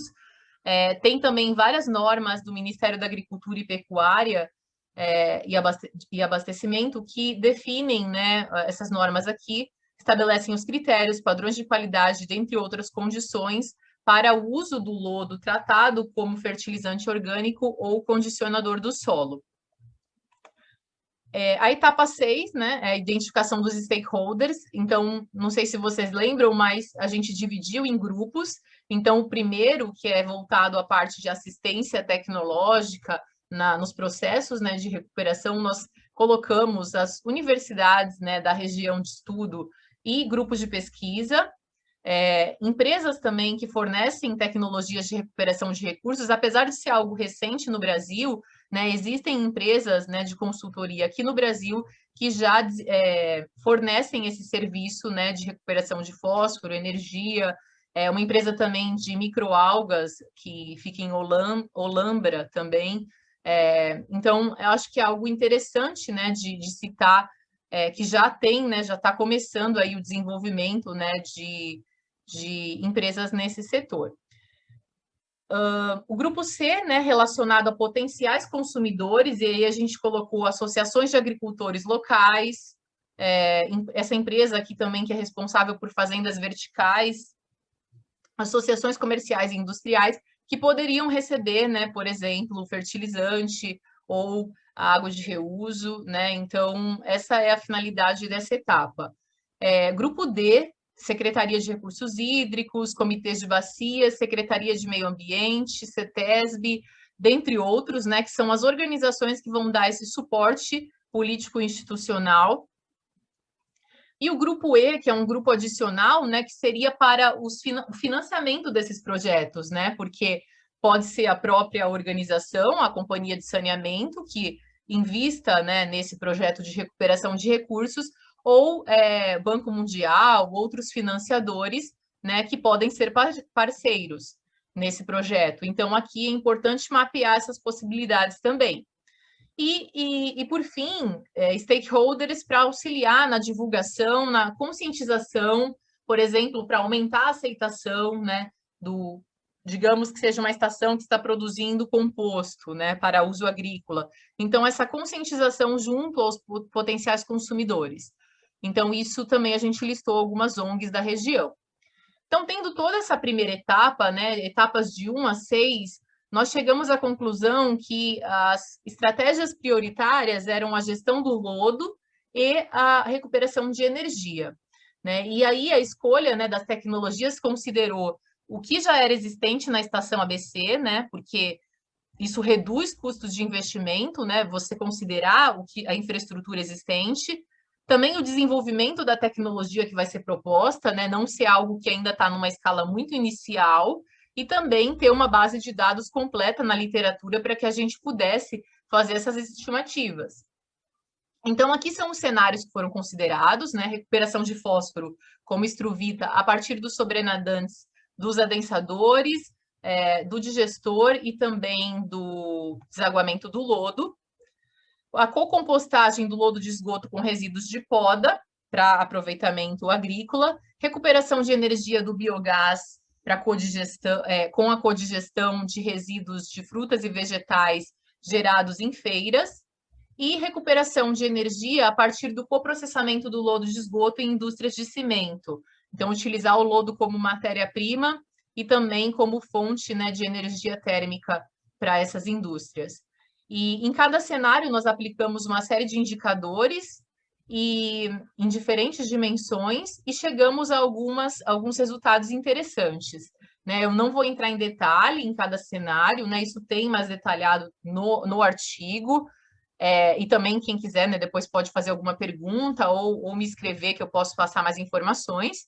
Mas aqui, por exemplo, né, falando do cenário do fósforo, nós estimamos que cerca de 532 quilos por dia de fósforo poderia ser recuperado na estação estudada, e relacionando isso com a demanda da região, demanda por fertilizantes fosfatados, isso consegue atender toda a demanda anual. Essa foto mostra um exemplo de cristal, né, da estruvita, de um processo já existente, comercializado, já é adotado nos Estados Unidos, em alguns países da Europa também. Aqui, né, falando um pouco do cenário da recuperação do biogás, nós fizemos uma estimativa também de quanto de energia elétrica poderia ser gerado com a codigestão, e ainda, né, a possibilidade seria também, através da cogeração, recuperar energia térmica para aumentar a ineficiência do processo e aquecer os digestores. O uso, né, final desses produtos, então, no cenário A e o cenário B poderiam ser utilizados em várias aplicações na agricultura, para o cultivo, né, cultivos agrícolas, para restaurar áreas degradadas. No caso do cenário C, poderia atender cerca de 10 a 13% do total de eletricidade consumido da EST-ABC. E no cenário D, a gente fez uma estimativa também considerando as indústrias de cimento mais próximas e chegamos à conclusão de que cerca de 2,3% da demanda de energia térmica anualmente poderia ser suprida, né? O que é um número, apesar de ser pequeno, é bastante relevante, porque essa indústria é muito intensiva em consumo de energia. Em relação à aceitação social, nós não consegui explorar muito esse aspecto, né, na minha pesquisa, mas é uma sugestão para futuros estudos, e o que a gente percebe é que a aceitação está principalmente relacionada ao conhecimento do público, e isso acaba, às vezes, dificultando um pouco, porque tem poucos estudos científicos nesse tema aqui no Brasil. Mas um exemplo positivo, está até relacionado a uma das questões, né, é o caso da ET Jundiaí. Eu não sei se tem alguém hoje representando a ET, mas eles participaram também da pesquisa e nos passaram dados também mais detalhados sobre o exemplo lá da instalação deles. Eles recuperam composto, né, através do lodo, né, e a aceitação é muito boa e não é uma barreira, né, eles têm consumidores para esse produto, né, e tem uma ótima aceitação, e é utilizado, né, em diversos, é registrado pelo Ministério da Agricultura, né, o produto, né, o composto é utilizado no cultivo de café, cana-de-açúcar, em diversos cultivos. O cenário C e D a gente não considerou, né, porque não está afetando diretamente a população local. É importante ressaltar que todos esses cenários vão precisar de mudanças, vão precisar de treinamento também das pessoas que vão estar operando esses processos, mas a gente acredita que essa aplicação do framework e essas colaborações entre os diferentes stakeholders possa auxiliar nesse sentido, né? E a gente possa contribuir aí para uma economia circular a nível regional. Nessa tabela, né, vocês conseguem ver os indicadores que nós consideramos, né? Então, aqui, cada cenário, né? O cenário da recuperação de estruvita, o do composto, o da geração de eletricidade a partir do biogás e o do coprocessamento do lodo. E o que a gente concluiu foi que, em relação à recuperação de nutrientes, o cenário do biogás foi mais favorável para a maioria dos indicadores, devido à menor necessidade de mão de obra, a menos necessidade também de menor custo, né, também. E em relação à recuperação de energia, o cenário do biogás foi o mais favorável, principalmente também porque ele apresenta, né, mais incentivos em termos de legislações, né, tem mais incentivos até econômicos para a sua recuperação, o que não acontece nos outros cenários, né. Bom, dentro desse contexto, né, que para finalizar, a gente vê que, né, fazendo um apanhado de tudo, assim, ainda há muito, né, a ser avançado na região. A gente vê que tem iniciativas de reuso de água, mas isso ainda está longe do potencial máximo, né, poucas estações ainda aplicam o reuso de água, e tem expansão, potencial, né, para vários outros cenários, como recuperação do lodo para aproveitamento de nutrientes, aproveitamento energético, e também algumas necessidades que nós identificamos, né, para pesquisas futuras, né, outros trabalhos, é o monitoramento de concentrações de fósforos nos sobrenadantes, monitoramento de nutrientes e também de patógenos, metais pesados no lodo, avaliar a recuperação de estruvita em escala piloto nas estações também, porque o que eu achei foram alguns estudos assim em escala de laboratorial no Rio de Janeiro, por exemplo, com estruvita, e produzindo, mas nada em teste, né, em escala piloto. Então, acho que seria importante como um primeiro passo e também aplicar o framework em outras regiões. Queria agradecer, né? Acho que com isso eu conseguir finalizar as duas partes, agradecer a todos que ficaram, né? E até então, e a gente pode abrir agora uma nova rodada de perguntas. Agradecer também a todos que participaram da pesquisa, foi muito importante, né, para a coleta de dados, que responderam ao meu questionário, agradecer novamente a todos que participaram hoje também, que têm interesse pelo tema, e aos colegas também, a João, Mariana e a Fernanda, pelo apoio na organização do evento, não teria conseguido organizar sem a ajuda de vocês, muito, muito obrigada. E a CAPES também, né, pelo financiamento da pesquisa. E agora acho que a gente pode começar, né, não sei, verificar as perguntas e depois acho que encerrar. Muito obrigada aí, gente, pela atenção. Mariana, se você puder me ajudar com as perguntas, que agora eu saí da minha tela, estou vendo a tela do Zoom. Tá. Eu vou começar pelo comentário e pergunta do André, que ficou no bloco anterior. Ele parabenizou pela sua pesquisa. Ele diz assim: nosso país ainda tem problemas básicos de saneamento em outros estados, mas no estado de São Paulo, felizmente, já podemos aplicar os 3 R's. Aqui em São Paulo, já tem alguma estação, cidade ou exemplo de aplicação que utiliza lodo para aplicação em agricultura ou em reflorestamento? E aí ele conclui dizendo que sabe que na Sanepar, no Paraná, eles já têm uma boa experiência de aplicação em biossólidos. Tá. André, tem de toda a macrometrópole, né, da minha pesquisa, da parte anterior, 3 estações realizavam a compostagem, né, a ET Jundiaí, a ET de Águas de São Pedro e a ET de Rio Claro. A que a gente obteve mais informações foi a ET Jundiaí, né, que nos passaram até o quanto eles conseguem recuperar, né, e eles têm bastante informações também no próprio site, a respeito, né, do quanto é produzido, né, da qualidade do composto, e eles já, né, comercializam isso para uso agrícola, então para cultivo, né, de café, de vários outros produtos, cana-de-açúcar, algumas árvores frutíferas, e então esse é um exemplo, né, de sucesso que já é implementado na ET Jundiaí, e a própria planta, né, de compostagem já é na própria estação, né, para facilitar e evitar esses custos, né, de transporte do lodo até um outro local. Então, acho que é um exemplo bastante interessante da gente mencionar. Como você falou, o Paraná, se a gente for pegar no Brasil todo, o Paraná com certeza é referência, aí já utilizam há vários anos, várias estações, né, aplicam os biossólidos na agricultura. Acho que eu respondi, né?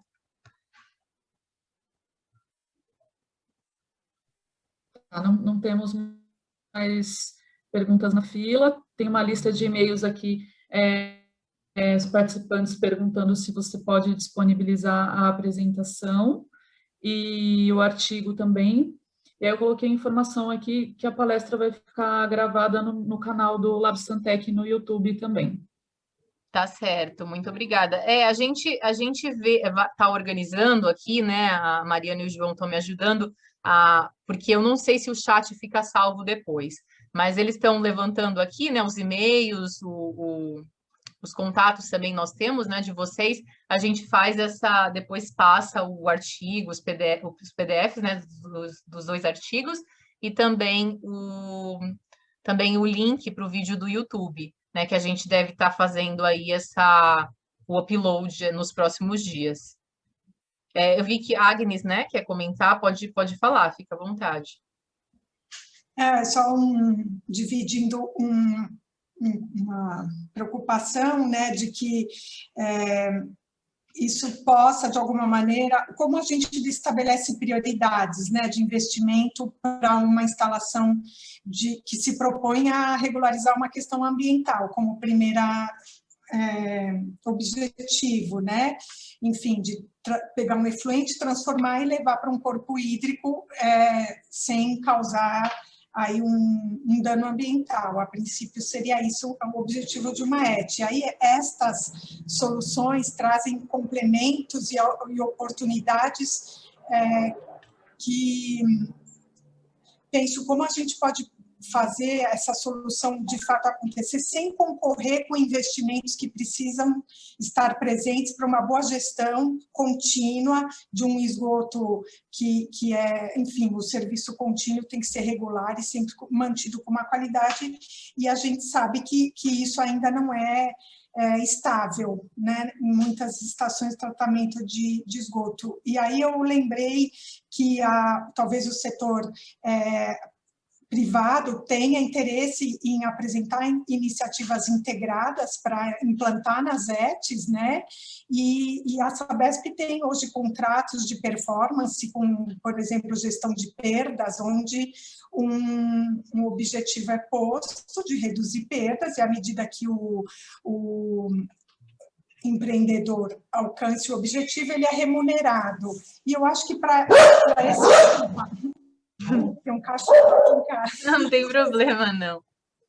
Talvez para esse tipo de projeto valesse a pena também sentir o interesse do setor privado, que tem mais agilidade até, né, de pensar na solução como um pacote aí de tecnologias que precisam ser levadas e buscar viabilizar esse investimento, né? Só para dividir aí algo que me ocorreu. Para a gente, de fato, não perder a oportunidade de trazer isso para dentro dessas soluções, né, de tratamento de esgoto. Com certeza. Eu lembro de ter assistido no ano passado um webinar onde um representante de uma dessas empresas, né, eu acho que era do Paraná, se eu não me engano, era essa Oxien, ele estava colocando que eles fornecem essas soluções. Eu até me admirei, porque eu não sabia que já tinha aqui no Brasil, Me parece que ia ser uma estação no Paraná mesmo, um dos primeiros clientes de projeto para recuperação, tanto de fósforo quanto recuperação de energia a partir do biogás. Então, é algo que, assim, acho que está começando, né? E essas empresas já têm algo mais pronto, mas isso também não impede que, por exemplo, parcerias, né, com universidades que estejam desenvolvendo isso numa escala piloto também testem, né, essas soluções nas estações, porque daí você consegue ter resultados melhores, né? São mais significativos, porque com o efluente real lá, com as condições de operação, né? Às vezes muda, né? E às vezes também desenvolver, né, tecnologia local com um custo mais baixo, né, do que ter que importar de outro país. Então, isso tudo acho que são vários caminhos aí possíveis, né? E uma coisa, né, o cenário de recuperação, ele não inviabiliza, pelo contrário, ele inclusive melhora, né, a qualidade do efluente. Por exemplo, se você recuperar o fósforo, vai ser uma quantidade muito baixa, assim, então é mais fácil da ET atender a própria legislação já vigente de lançamento, né? Às vezes me foge a palavra, de lançamento do efluente. Então, assim, é algo que vai permitir, né, novas possibilidades e melhorar ali uma gestão mais eficiente e gerar retornos financeiros também, né, significativos. A gente tem mais dados no artigo, mas quanto também poderia ser gerado de receitas, né, a partir da comercialização desses produtos. Então, é algo bastante interessante, né? Não é só um custo de investimento.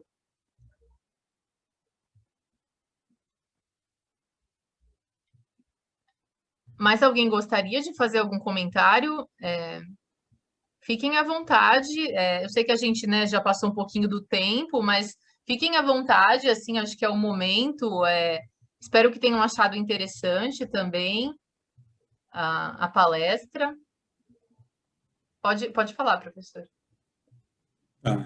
Mais uma vez, para aqueles que não estavam no começo, né, nós estamos à disposição na USP, eu passei meu contato no chat. A gente gostaria mesmo da aproximação, a gente tem dificuldade dentro da universidade dessa aproximação com as companhias de saneamento, com a agência reguladora, não faz parte do nosso dia a dia. Então, se vocês quiserem tomar a iniciativa também de nos procurar para conversar, bater um papo sobre oportunidades conjuntas ou tirar dúvidas sobre pesquisa ou sobre o nosso programa de pós-graduação, mestrado e doutorado, né, que foi onde a Mariana fez, e a gente tem vários alunos aí trabalhando, né, com temas de saneamento. Enfim, fiquem super à vontade. Eu passei meu e-mail, vou colocar também, acho que o meu telefone celular aqui no chat, e tá? Podem entrar em contato, a gente recebe com o maior prazer.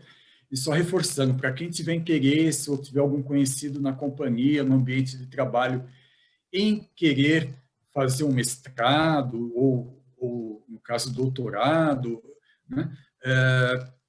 Fiquem bem à vontade, né? A gente explica como funciona, como é o processo de entrada, fala um pouquinho sobre o mecanismo enfim, né, de atuação de um mestrando ou de um doutorando, tá? A gente atende com muita boa vontade, com muita satisfação. E eu queria agradecer, né? Então, finalizo aqui a minha participação, agradecer a Mariana por se disponibilizar a colocar, né, todas essas informações, agradecer a outra Mariana Galardo e o João por organizar, né, que eu sou um leigo em uso dessas plataformas, e agradecer principalmente a vocês que auxiliaram com a pesquisa novamente e por estarem aqui ouvindo, discutindo esse tema. Então, por aqui eu me despeço. Muito obrigado, viu, gente? Obrigada. Não sei se alguém gostaria, acho que ainda não tem, né? Mas nenhum comentário.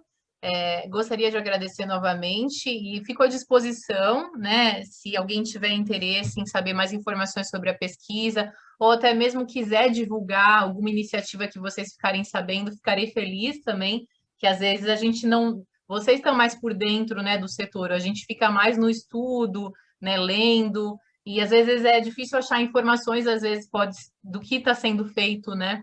Então, fico à disposição. E ficarei muito feliz também caso alguém tenha, né, interesse em aplicar algo, né, dos meus resultados, o framework, ou possa utilizar de alguma forma prática, né? Acho que de toda forma auxiliou, assim, foi um resultado importante para ter esse panorama, né? E também do que pode ser feito, dos potenciais, né? E dar mais visibilidade para esse tema, né? Que é tão importante. Então, agradeço novamente e fico à disposição aí, se alguém quiser depois mandar. Vou colocar meu e-mail aqui no chat, eu acho que tinha no último slide, mas eu vou colocar aqui também. Se alguém quiser também depois mandar alguma pergunta ou fazer algum comentário, fique à vontade. E a gente vai depois disponibilizar o vídeo no canal, né, do grupo e comunica a vocês também. Se alguém, né, não sei se alguém tem mais algum comentário, senão acho que a gente pode ir finalizando. Eu vou deixar mais um pouquinho aberto aqui a reunião para conseguir ler aqui, vou dar uma salvada no chat para não perder. Mas acho que é isso. Muito obrigada de novo, gente, por disporem, né, do tempo de vocês, que é tão valioso aqui. E agradeço, né? E se puderem divulgar depois também com quem vocês achem, né? Quem não pôde estar presente, mas quiser assistir ao vídeo, né? Fiquem à vontade para divulgar, né? Para colegas. Muito obrigada e tenham uma boa tarde. Um abraço para vocês. Um abraço, obrigada. Muito obrigada. Tenham um ótimo dia. Parabéns. Obrigada. Tudo de bom. Tchau, tchau.